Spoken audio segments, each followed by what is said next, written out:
right, there it is. Credits. All right. All right. What'd you think, Dante? I had a good time. I would have to echo those sentiments. I think this co-op was perhaps on the shorter side, but I can't say that I disliked any of it. Yeah, I liked pretty much all of it. It's definitely a solid turn-based strategy game, and I feel like it's got enough uniqueness about how the units handle, and I like the crit system a lot because it's a fresh take on damage ranges. There's enough niche stuff about this game to make it feel special. Like, it stands out enough that I would recommend it to someone who enjoys the genre, and I don't think you'll be bored when you pick it up. Like, there's enough new stuff in here for you to feel new to the game, even though it's very similar to Advanced Wars and things like that. I would agree. I feel like it's close enough, but it's also different enough. You know, it hits all the nostalgia points and then does its own thing here and there. I found that quite enjoyable as well. I like the crit system. Probably, like, if you were to name the things out of this game that I like the most, it's you get really well rewarded by playing your units well to whatever crit condition they have, because it improves their damage so much. I think one of my favorite systems, this is going to be kind of a weird one, but I like the like thief barracks or whatever, where you can build thieves and musketmen. The concept of the thief is super interesting to me, being able to take their buildings in one hit, but then have this super vulnerable thief trying to run away with, some money or something. Yeah, I like the thief unit a lot just because I think utility units in a turn-based strategy game add a lot. Mm-hmm. Like, the most recent Advanced Wars title has a flare unit that is very, very weak physically, but in Fog of War, since Fog of War maps are so popular in the campaign in that one, flare units have like an AoE that you shoot out that lets you see around that. So any kind of utility unit, especially when it has a special niche, is really interesting, other than, well, it hits stuff, and some stuff it hits harder than other stuff. I agree. I'm actually really happy that I started this game with the co-op, because it really brought into perspective, like all the little things that I might like about this game, and it'll help me just go through the campaign that much faster when I get around to it. So happy about that. I think the tutorial is good, but playing it with the co-op, I think, was enjoyable, like as a launching point. Yeah. I would definitely suggest it if you have a nerd that also enjoys turn-based strategy games and is praying one day Intelligent Software comes back to Advanced Wars. Pick it up. Tell him, hey man, I know you're depressed because Advanced Wars is dead, but look, Wargroove is here. If you can't play Advanced Wars and Pikmin, you might as well try out Wargroove. Yeah, that's me. If I'm not streaming Pikmin and Advanced Wars, it's Wargroove. A good one. It's a good one. Alrighty. Well, I actually didn't expect this many people to be on the credits.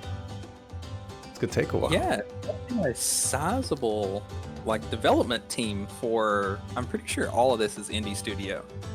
There's not any kind of money behind this game. I don't think there was a publisher behind it that has sizable cashola. It's interesting to see, I guess, a passion project have enough money to have a team behind it. The art and music is also really good. That's something we didn't talk about. The pixel art for all the animations and stuff, none of it was janky at all. I agree. And all of it was very clean. The attack animations of the units were really cool. The commanders I felt were all fairly unique, which I think is interesting. Other than just, this commander do infantry well, this commander interact with cavalry well, or something like that. Like they have a niche, or this commander just enjoys naval units. All the commanders seem to play fairly different, even with, I think, basically identical stats. Their powers and their charge rates are different. And I think that was unique enough to make them extremely interesting to play. I agree. I think the visual presentation of this game is definitely very top tier. Pixel art like this is not very common in this level of fidelity and kind of bright colors and flashiness, as it were. Like even right now on the credits, you know, they're doing animations that at least I haven't seen at all in the game. I did not see them in the game, no. Little dance animations. I think that's really cute. I like when they want to, like they know their audience. This is cute pixel art strategy game with enough depth to the game that you're going to enjoy playing it for a while. Another game I would suggest if you enjoyed Wargroove is West North. That is also, it's a free-to-play turn-based strategy game that's very similar. It is amazing. The dev team for West North, I'm surprised they've cranked out the quality of game that they have.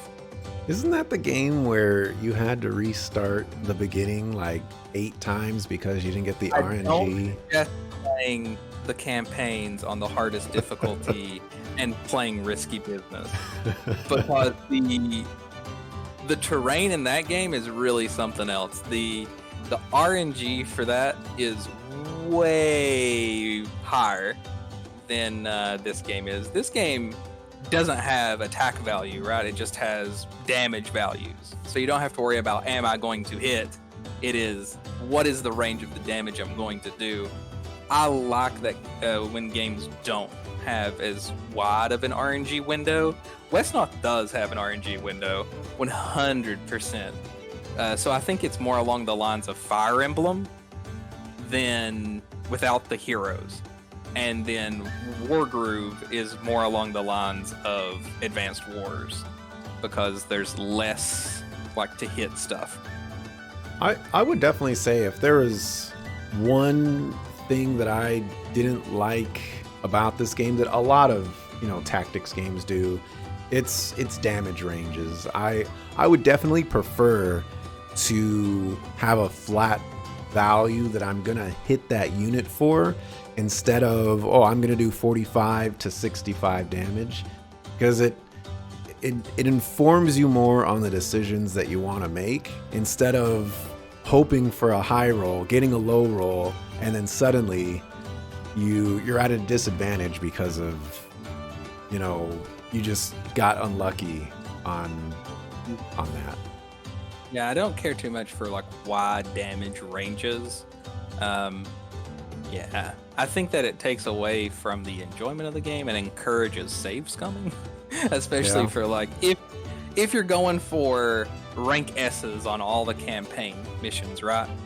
The most efficient way to do that would be to save scum your way through the game. And I think with turn-based games, that often takes away from the enjoyment of the game because you're kind of just grinding out to get that roll that you need.